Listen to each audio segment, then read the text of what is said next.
कहीं कहीं देहधारियों में श्रेष्ठ अर्जुन ऐसा कहकर संबोधित किया है।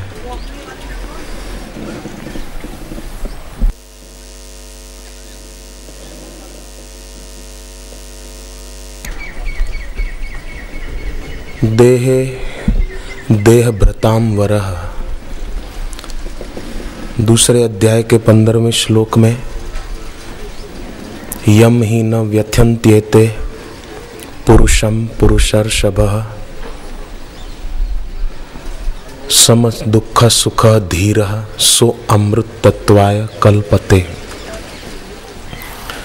जो धीर रहता है विकट परिस्थितियों में वो मोक्ष का अधिकारी हो जाता है, ऐसा कहा। और वो ही पुरुषों में श्रेष्ठ है।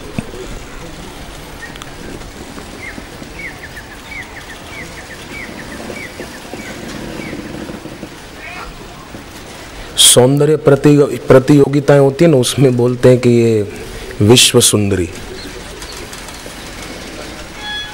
श्रेष्ठ, सारे विश्व की सुंदरियों में श्रेष्ठ। अब जिसको विश्व सुंदरी चुनते हैं ना, उसका चेहरा देखो तो रोटी अच्छी न लगे, ऐसा तो चेहरा पसंद करते हैं। मेरे को कोई दिखाता है कभी अखबार में, मेरे को आश्चर्य लगता है कि ये चुनने वाले भी कैसे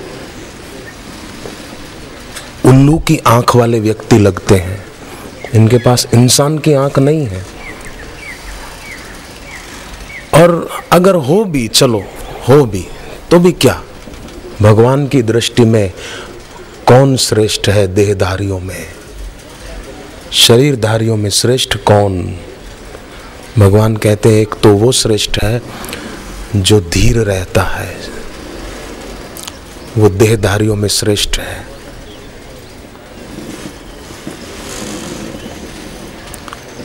मूर्खों की दृष्टि में किसी का चमड़ा सुंदर हो तो बोले वो श्रेष्ठ है। कब तक? उनके स्टेटमेंट बदलते रहते हैं हर 8-6 महीनों में, पर भगवान का एक रहता है, देहधारियों में श्रेष्ठ, जो धीर रहता है सुख में और दुख में, वो श्रेष्ठ है। दूसरा, भगवान ने कहा जिसके जीवन में त्याग है वो पुरुष व्याघ्र है। पुरुषों में सिंह, श्रेष्ठ पुरुष कह दो।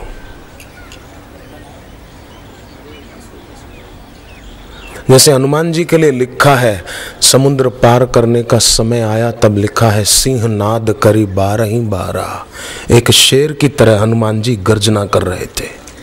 सिंह नाद करी 12 त्यागो ही पुरुष व्याघ्र, त्याग का दम जिसमें है, मन की और इंद्रियों की दासता का त्याग जिसके जीवन में है, भगवान कहते हैं वो पुरुष व्याघ्र, पुरुषों में श्रेष्ठ। उसमें बहनें भी आ गई, बहनों में श्रेष्ठ, देहधारियों में श्रेष्ठ वही है। तीसरा, भगवान ने कहा देहधारियों में श्रेष्ठ कौन?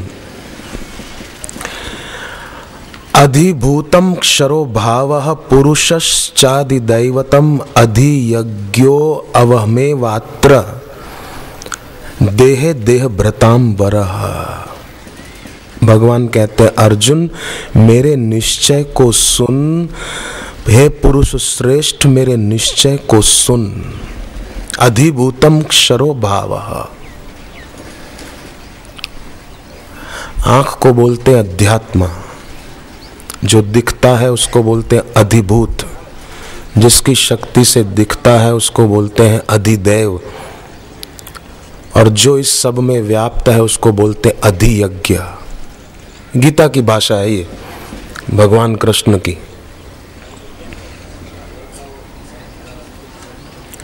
अधिभूतम क्षरो भावः, जिसका ये देह भाव मानो नष्ट हो गया, गल गया।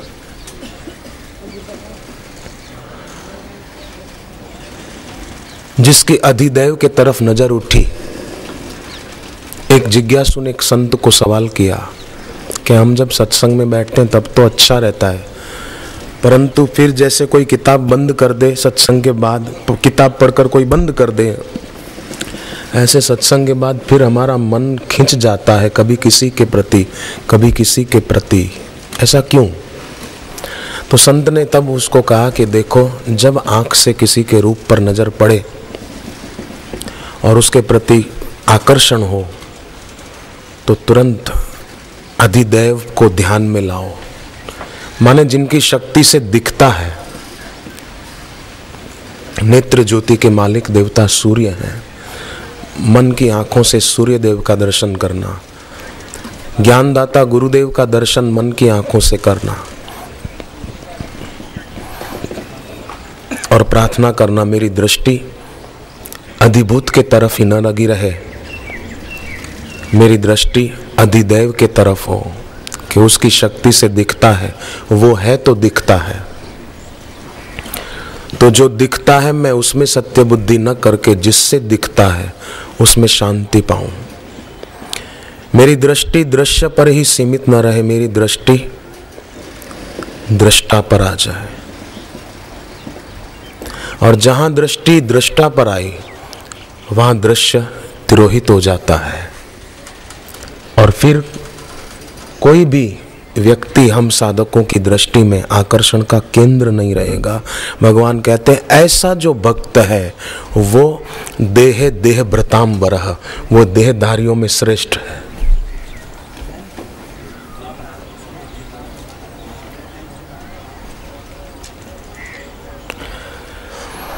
कितना अच्छा और सरल रास्ता है। देखो, दूध में शक्कर डाल दी, एक गिलास दूध है, आप पीने वाले हैं और आपने उस एक गिलास दूध में शक्कर डाल दी, ठीक है, पर आपने शक्कर अगर हिलाई नहीं ना चम्मच लेकर तो आपको दूध मीठा नहीं लगेगा, है? ठीक बात है, उसको हिलाना पड़ता है तो दूध मीठा लगता है, पीने में अच्छा लगेगा। दही में मक्खन छुपा हुआ है, पर जब तक उसको बिलोया नहीं जाएगा तब तक मक्खन प्राप्त नहीं होगा, उसको बिलोने की मेहनत करनी पड़ेगी। दूध में शक्कर डालकर उसको हिलाने का थोड़ा श्रम करना पड़ेगा। बीज में वृक्ष है परंतु उसको मिट्टी तले दबाया ही नहीं जाएगा तो वृक्ष प्रकट नहीं होगा। चकमक में आग है पर रगड़ न दी जाए तो प्रकट नहीं होगी। तेल और बाती है, दिए में तेल भी है और बाती भी है, पर अग्नि का स्पर्श न हो तो ज्योत नहीं जगेगी। उसी प्रकार देह तो है परंतु जो देह से परे विदेही आत्मा में जगे हैं, ऐसे गुरु के कहे अनुसार अगर साधन भजन की थोड़ी मेहनत नहीं करेंगे, मेरे से जल्दी उठा नहीं जाता, मेरे से 10 माला नहीं होती। एक आदमी ने मेरे को कहा कि 10 साल से मेरा मानसिक जप होता है, मैं माला से नहीं करता हूँ। मैंने पूछा क्यों नहीं करते? बोले मुझे माला से जप करने में लगता है कि बहिर्मुखता आ जाती है, ऐसा बोला। तो मैंने उसको जवाब दिया कि भाई साहब आप खाना खाते हैं? बोले हाँ। तो मैंने कहा कि वो थाली लेकर क्यों बैठते, मानसिक खा लिया करो ना। मानसिक रूप से भावना करो कि मैं रोटी खा रहा हूँ, सब्जी खा रहा हूँ, दाल पी रहा हूँ, चावल खा रहा हूँ, ऐसा मानसिक करो। तब मानसिक क्यों नहीं करते हैं? माला से जप करने में ही मानसिक का क्यों? 10 क्यों नहीं? कम से कम 10 तो हो, ज्यादा हो वो आपकी मर्जी, व्यक्तिगत, व्यक्ति ज्यादा करे पर 10 तो करे।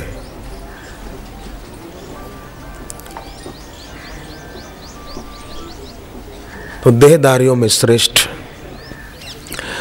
भगवान कृष्ण की दृष्टि में वही है जो अधिभूत पर ही नजर न रखकर अधिभूतम क्षरो भावः पुरुषश्चाधिदैवतम, अधिदैव पर जिसकी नजर है कि उसकी शक्ति से दिख रहा है। अधियज्ञो, फिर अधियज्ञ पर, उससे आगे की यात्रा करें। जैसे पढ़ाई विद्यार्थी करता है तो 12वीं तक जिसने पढ़ाई कर ली, हायर सेकेंडरी की परीक्षा पूरी दे दी, पास हो गया, तो फिर वो फर्स्ट ईयर में भी जाता है कॉलेज में, सेकंड ईयर फाइनल। ये आगे की यात्रा करें। अधिभूतम क्षरो भाव, वही देहधारियों में श्रेष्ठ।